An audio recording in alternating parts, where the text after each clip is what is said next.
Do you dream of having thick, luscious hair but struggle with thin, lifeless strands? You're not alone. Hair thinning is a common problem, often caused by factors like stress, poor nutrition, hormonal changes, and excessive styling. But here's the good news: nature has a powerful remedy to rescue your hair, and it's right in your kitchen: fenugreek seeds and rice. In this video, I'll guide you through creating a simple yet powerful fenugreek hairspray that can help transform thin hair to thick and voluminous locks naturally. Simply pour 1 cup of water in jar, add 1 tablespoon of rice, and then add 1 tablespoon of fenugreek seeds in this jar of water. Mix them well and wait for about 4 to 5 hours.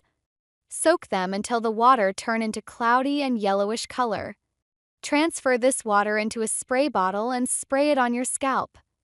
Leave it on your scalp for 30 minutes and then wash off with mild shampoo. Use this fenugreek rice water twice a week.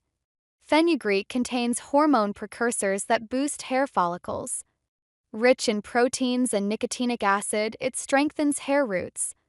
This will also provide deep hydration, making hair soft and manageable. Its anti-inflammatory properties soothe the scalp and reduce flakes. Try this amazing fenugreek hairspray and watch your hair transform naturally. Share your experience in the comments and don't forget to like and subscribe for more natural hair care tips.